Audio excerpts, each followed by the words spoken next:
Hello மக்களே, நம்ம Feb 7ஆம் தேதியோட சலங்கை ஒளி ப்ரோமோ ரிவ்யூ தான் பார்க்க போகிறோம். உங்களுக்கு என்னோட ரிவ்யூ பிடிச்சிருந்தா சீரியல் கொட்டி ரிவ்யூவை சப்ஸ்கிரைப் பண்ணிக்கோங்க.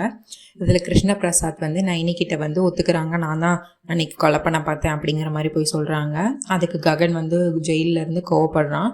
யாரும் என்னை காப்பாற்ற தேவையில்லை, போலீஸ் கண்டுபிடிப்பாங்க யார் கொலை பண்ணாங்கன்னு, யாரும் அவங்க வாழ்க்கையை தியாகம்லாம் பண்ண தேவையில்லை அப்படின்னு சொல்லிட்டு கிருஷ்ண பிரசாத் மேலே ரொம்ப கோவப்படுறான் ககன். ஒன்று நைனியும் ககனை பாராட்டுறாங்க. ஒன்று அதுக்கடுத்து எங்கள் காதில் என்ன காலிஃப்ளவரை வச்சுருக்கோம், நாங்கள் கண்டுபிடிச்சிக்குவோம் அப்படின்னு நைனி சொல்கிறாங்க. அதுக்கடுத்து ராஜரத்னம் அந்த கொலை முயற்சி செஞ்சால அவனை கூப்பிட்றாங்க. ராஜரத்னம் கூப்பிட்டு யார் உனக்கு பணம் கொடுத்து கொல்ல நான் சொன்னான் அப்படின்னு கேட்குறாங்க. அவன் ககன் அப்படின்னு சொல்கிறான். உடனே ககனும் அப்போ தான் இவன் தான் ராஜரத்னமா அப்படிங்கிற மாதிரி பார்க்குறான்.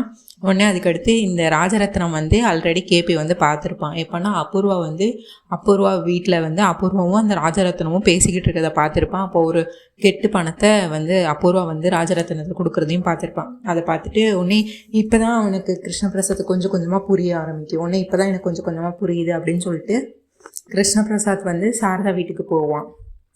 சாரதா ஆல்ரெடி ரொம்ப கவலையில் இருப்பாள். பூமியும் ஃபோன் அடிச்சு எடுக்கல, என்ன பண்ணுறதுன்னு தெரியல, லாயரை போய் பார்த்தாலும் என்ன பண்ணான்னு தெரியல அப்படின்னு அழுதுகிட்டே இருப்பாள். பூர்ணி கேட்பா, என்னம்மா பண்ணுறது, நீ ஏதாவது பண்ணணுமா, அழுதுகிட்டே இருந்தால் வெளியே வந்துடுவானா அண்ணன் அப்படிங்கிற மாதிரி பேசிகிட்டு இருப்பாள். உடனே பூமி வருவா, நடந்ததெல்லாம் சொல்லுவாள். இந்த மாதிரி காசு எடுத்தேன் நான் எங்கள் வீட்டில், உடனே என்னை பிடிச்சி அடைச்சி வச்சுட்டாங்க மீராத்தை அப்படிங்கிற மாதிரி சொல்லுவாள். உடனே அதுக்கடுத்து நான் இப்படி வெளியே வந்தேன் அதில் அந்த கதையெல்லாம் சொல்லுவாள். உடனே சாரதா சொல்லுவாள், காசாமா இங்கே பஞ்சம் நம்ம வீட்டில் இல்லாத காசா, நீ எதுக்கு அங்கே போய் எடுத்த அப்படிங்கிற மாதிரி சொல்லுவான். அப்போ கிருஷ்ணபிரசாத் என்ட்ரி கொடுப்பான். இது எல்லாமே அபூர்வோட வேலை தான், அபூர்வா தான் செட் பண்ணியிருக்கா அப்படிங்கிற மாதிரி நடந்தது எல்லாத்தையும் சொல்லுவான். உடனே எனக்கும் ககனுக்கும் கல்யாணம் ஆகக்கூடாதுங்கிறதுக்காண்டி அந்த அபூர்வா இவ்வளோ கேவலமாக பண்ணிட்டால, நான் அவளை சும்மா விட மாட்டேன், இந்த உண்மையை நம்ம சீக்கிரமே நிரூபிக்கணுமாமா அப்படின்னு சொல்லிட்டு வாங்க நம்ம லாயரை போய் பார்ப்போம்னு சொல்லிட்டு இவங்க 3 பேரும் போவாங்க. பூர்ணி கூப்பிடுவா. பூர்ணி நான் வரலை அப்படின்னு சொல்லிடுவா. இவங்க 3 பேரும் போய் லாயரை பார்க்க போவாங்க. அங்கே மீரா பூமிக்கு சாப்பாடே கொடுக்கணும், சாவியை கொடுங்க அப்படின்னு கேட்பா. மருதாணி இலையும் அப்புறம் தாயம் விளாண்டுட்டு இருப்பாங்க. சாப்பாடு கொடுக்கணுன்னு ஒரு நேரம் சாப்பிட்லன்னா வேணா செத்தா போயிட போகிறா அப்படிங்கிற மாதிரி சொல்லுவாள். உடனே மருதாணி இலை, அம்மா நீ நல்லவ மாதிரி வேஷம் போடு, கெட்டவளை ஆகிடாதம்மா அப்படிமா. உடனே சாவியை கொடுப்பா. உடனே அவளும் சாவியை வாங்கிட்டு சாப்பாடு எடுத்துகிட்டு போவா. உடனே அப்போ தான் சரி வருவான். எங்கே போகிற அப்படின்னா, பூமிக்கு சாப்பாடு எடுத்துகிட்டு போகிறேன்டா அப்படின்னு சொல்லுவாள். அதெல்லாம் ஒன்றும் கொடுக்க தேவையில்லடா, அதெல்லாம் ஒன்றும் கொடுக்க வேணாமா அப்படிமா. டேய் உனக்கு என்ன லூஸாடா அப்படின்னு சொல்லிட்டு, நீ போய் சாப்பிடனா சாப்பிடு, நான் போய் கொடுக்க தான் போகிறேன் அப்படின்னு சொல்லிட்டு சாவியை திறந்த பாப்பா. அது திறக்காது. ஏன்னா சரண் தான் அந்த சாவியை மாற்றி வச்சுட்டால, அதனால அது திறக்காது. உடனே அதுக்கடுத்து சரண் நான் திறக்கிறேம்மா அப்படின்னு சொல்லிட்டு அவன் பேக்கெட்டில் இருந்து அந்த ஒரிஜினல் சாவி எடுத்து அவன் திறந்துருவான். திறந்து உள்ளே பிந்து தான் இருப்பாள். அவள் போர்வையால் அவள் உடம்பு ஃபுல்லாக போத்திட்டு மறைஞ்சிருந்துருப்பா. உடனே மீரா அவகிட்ட பேச்சு கொடுத்துட்ருப்பா. ஆனால் அவள் பேசவே மாட்டாள். சாப்பாடு இந்தம்மா நீ சாப்பிடவாது செய்ய அப்படின்னா. உடனே அதுக்கடுத்து அபூர்வாவில் வந்துடுவா. அது பூமியாக இருந்தால் தானே சாப்பிடுவா, அது பிந்து அப்படின்னு சொல்லிடுவா. எங்கே மூஞ்ச காட்டு அப்படின்மா. உடனே பிந்து உடனே அவங்க மீரா செரியவும் பிந்துவும் திட்டுவாங்க. அபூர்வா இவங்க 2 பேரும் சேர்ந்து தான் தப்பிக்க விட்டுருக்காங்க பூமியை அப்படின்னு சொல்லுவான். டே உனக்கு என்ன லூஸாடா அப்படின்மா. அண்ணன் தப்பு செய்யலாமா, அண்ணனை காப்பாற்றணும், அதனால பூமி வெளியே தான் போகணும் அப்படின்னு சொல்லிட்டு சரி சண்டை போடுவான். உடனே அபூர்வா கூப்பிடுவா, என் மாமாவை கொலைப்பண்ண பார்த்தவனுக்கு நீயும் இதுவா, போலீஸ் இருக்காங்க கண்டுபிடிக்க, நீ ஒன்றும் போலீஸ் ஆக வேண்டாம் அப்படின்னு சொல்லிட்டு செரியை போட்டு அபூர்வா ரொம்ப திட்டுவா.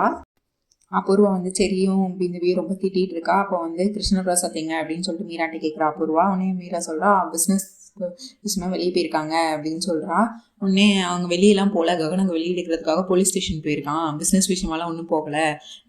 பாரு உன் குடும்பத்தில் இருக்க எல்லாரும் அந்த எதிரி குடும்பத்துக்கு தான் ஹெல்ப் பண்ணுறாங்க.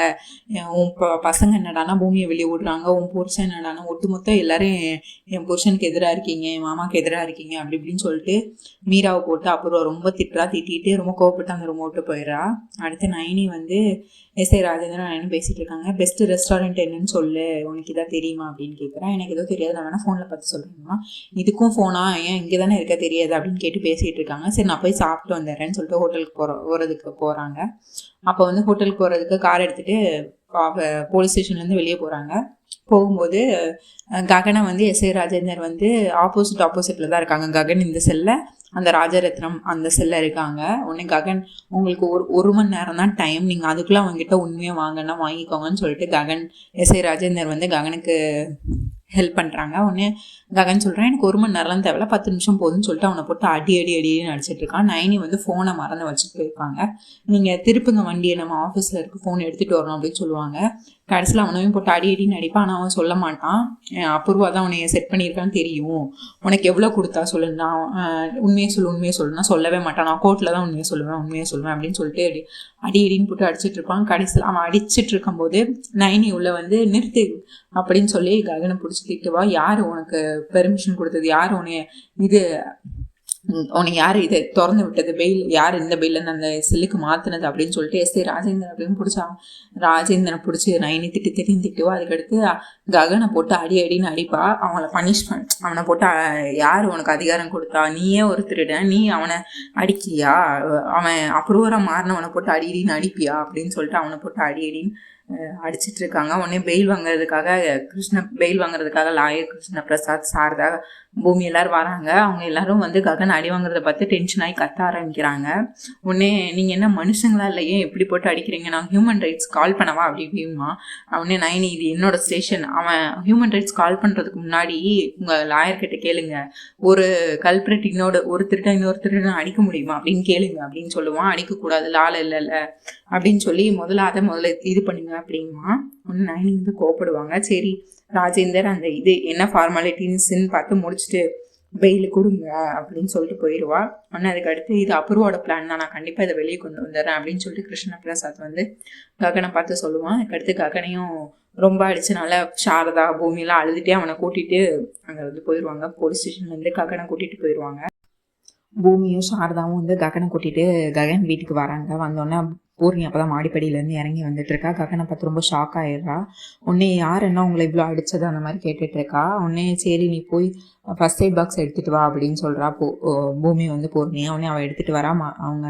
அவனை படிக்க வச்சுருக்காங்க ககன் அவன் ரூமில். உடனே அதுக்கடுத்து காயமாக இருக்குது, சாரதா நான் போய் வெந்நீர் வச்சு எடுத்துகிட்டு வரேம்மா, நீ ஒத்தனம் கொடு அப்படின்னு சொல்கிறா.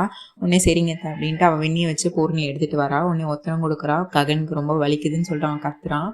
உடனே பூமி வந்து என்னால் தான் உங்களுக்கு இவ்வளோ கஷ்டம் அப்படி இப்படின்னு நிறைய பேசிகிட்டு இருக்கா. இல்லை சந்தோஷத்து நேரத்தில் மட்டும் கூட இருக்கிறது இல்லை, கஷ்டத்துலேயும் கூட இருக்கணும், நீ என்ன பண்ணுவ அந்த அபூர்வா பண்ணதுக்கு அந்த மாதிரி அவங்க பேசிகிட்டு இருக்காங்க. அவள் பேசிட்டு அவன் மேலே சாஞ்சு அழுதுகிட்டே இருக்கா. ஒன்று அப்போ வந்து பின்னாடி வந்து சரி வரான் ககனை பார்க்குறதுக்காக.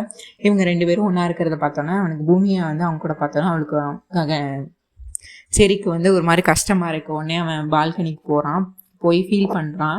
உடனே அப்போ வந்து சாரதா வந்து வரா. உடனே சரி நீ எப்படா வந்த அப்படின்னா, நான் இப்போ தான் வந்தேன். இது ஏன்டா ககனை பார்க்கலையான்னா, இல்லை பார்க்கணும், அவன் அந்த மாதிரி பேசிகிட்டு இருக்கான். உடனே ககனுக்கும் பூமிக்கும் சீக்கிரமே கல்யாணம் பண்ணணும் அப்படின்னு சொல்லிட்டு அவன் சொல்கிறான்.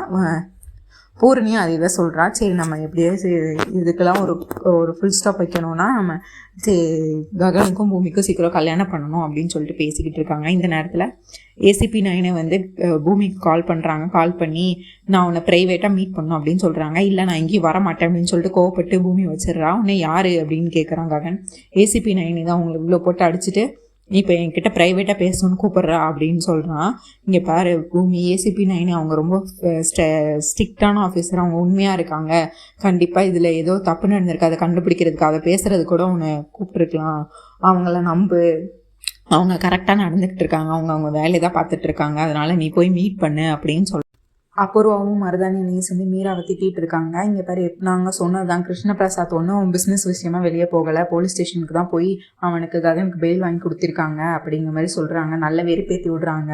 மீராவும் அதை கேட்டுட்டு வீட்டுக்கு வரட்டும், இன்னைக்கு அவரை நான் என்ன பண்ணுறேன்னு மட்டும் பாருங்க அப்படின்னா, அந்த நேரத்தில் அவர் கிருஷ்ண பிரசாத்தோட கார் வந்து உள்ளே வருது வீட்டுக்குள்ளே. உடனே வெளியே போய் நின்று கதவுக்கு வெளியே நிற்கிறா, காருக்கு வெளியே. உடனே வெளியே வர்றதுக்கு என்ன திறந்து விடுற கால் வேணுமா அப்படின்னு கேட்குறா.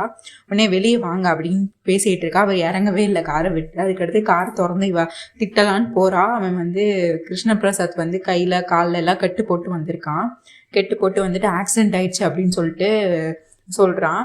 அது வந்து ஒரு ட்ராமா தான், அவனுக்கு உண்மையாகவே ஆக்சிடென்ட்லாம் ஆயிருக்காது, ட்ராமா தான் போட்டு என்னாச்சுன்னு அவன் பதறிக்கிட்ட வரா. அதுக்கடுத்து வீட்டுக்குள்ளே கூப்பிட்டு வராங்க. அப்புறம் வந்து அவனை நிற்க வச்சு கேள்வி கேட்டுட்ருக்கா. உடனே அவருக்கு தான் ஆக்சிடென்ட் ஆயிருக்குல்ல, பேசாமல் விடுங்க அவரை அப்படின்னு சொல்லிட்டு மீரா வந்து அவங்க முன்னாடி கோவப்படுறா. உடனே மருதானி எல்லாம் சொல்கிறா, இவ்வளோ பெரிய ஆக்சிடென்ட் ஆயிருக்கு, இது இவன் எப்படி ஒரே நல்ல வீட்டுக்கு வர முடியும், ஹாஸ்பிட்டலில் தானே அட்மிட் ஆகிருக்கணும் அப்படிங்கிற மாதிரி சொல்கிறான். அது ஆக்டிங்கா, உண்மையாகவே ஆக்சிடென்ட் ஆகிட்டு அப்படின்னு சொல்லிட்டு மருதாணியில் வந்து கேட்டுட்ருக்கா. அதுக்கப்புறம் சொல்கிறான் ஆக்டிங் தான் அப்படிங்கிற மாதிரி சொல்கிறா. அதுக்கடுத்து இது முடிஞ்சிருது. அதுக்கடுத்து ஏசிபி நைனியை வந்து பூமியை வந்து மீட் பண்ணோன்னே முதல்ல வந்து ரொம்ப கோவப்பட்டு கத்துறா. ஏசிபி நைனியை போட்டு திட்டுறா. உடனே ஏசிபி நைனி சொல்கிறா, உனக்கு ககன் மேலே காதல் இருக்குது, நீங்கள் 2 பேரும் கல்யாணம் பண்ணிக்க போகிறீங்க, நான் அவரை போட்டு அடித்தனால உனக்கு இவ்வளோ கோவம் வருது, என்னால் உன்னை புரிஞ்சிக்க முடியுது, அந்த மாதிரிலாம் சொல்கிறா. இப்போ இனி எனக்கு ஒரு ஹெல்ப் பண்ணணும் அப்படின்னு நைனி வந்து கேட்குறா. உங்களுக்குலாம் நான் எந்த ஹெல்ப்பும் பண்ண மாட்டேன், இப்போ எதுக்கு வர சொன்னீங்க அதை மட்டும் சொல்லுங்கள் அப்படின்னா, நீ வந்து எனக்கு ஹெல்ப் பண்ண போகிறதில்ல, உனக்கு உன் வாழ்க்கையை காப்பாற்றிக்கிறதுக்கு தான் நான் சொல்கிறேன். இப்போ நான் சொல்கிறத நீ செஞ்சேன்னா, அந்த திருடன் வந்து ககன் பேர் தான் சொல்லியிருக்கான். கோர்ட்லேயும் அவன் வந்து ராஜரத்னம் வந்து ககன் பேர் தான் சொன்னாங்கன்னா அவனுக்கு காலத்துக்கும் ஜெயிலில் போட்டுருவாங்க. இல்லை உண்மையான குற்றவாளியை கண்டுபிடிக்கணும்னா நான் சொல்கிற மாதிரி நீ பிளான் பண்ணனா அவன் உண்மையான குற்றவாளியை கண்டுபிடிச்சிடலாம். அடுத்து நம்ம கோர்ட்லையும் ககனை ப்ரொடியூஸ் பண்ண தேவையில்லை அப்படிங்கிற மாதிரி சொல்கிறான். கிருஷ்ணபிரசாத் சொன்னாங்க, இது அபூர்வாக்கு இதில் சம்மந்தம் இருக்குது, அபூர்வா தான் இந்த மாதிரி பண்ணான்னு, அதை கண்டுபிடிக்கணும்னா நீ இந்த மாதிரி பிளான் பண்ணணும்னு சொல்லிட்டு இந்த மாதிரிலாம் செய்யணும் அப்படின்னு சொல்லிட்டு பிளான்லாம் பண்ணுறாங்க. இதெல்லாம் பண்ண அப்படின்னு சொல்லிட்டு பிளான் பண்ணுறாங்க. உடனே அவர் ரொம்ப எக்ஸைட் ஆகிறா. நீ இவ்வளோலாம் எக்ஸைட் ஆக தேவையில்லை, நார்மலாக போய் இந்த பிளானை மட்டும் எக்ஸிக்யூட் பண்ணு, உண்மை என்னன்னு தெரிஞ்சிரும் அப்படின்னு சொல்லி பேசிக்கிட்டு இருக்காங்க. உடனே ககன் வந்து அபூர்வாவுக்கு கால் பண்ணி அவளை வெறுப்பேற்றிட்டு இருக்கான். எப்படியோ நான் வெளியே வந்துட்டேன், எனக்கு பெயில் கிடச்சிச்சு அந்த மாதிரிலாம் சொல்லிகிட்டு இருக்கான். எப்படியோ நீ ஒரு நாள் ஜெயிலில் இருந்தல்ல, அடி வாங்கினல்ல, எனக்கு அது போதும் அப்படின்னு சொல்லிட்டு இருக்கா.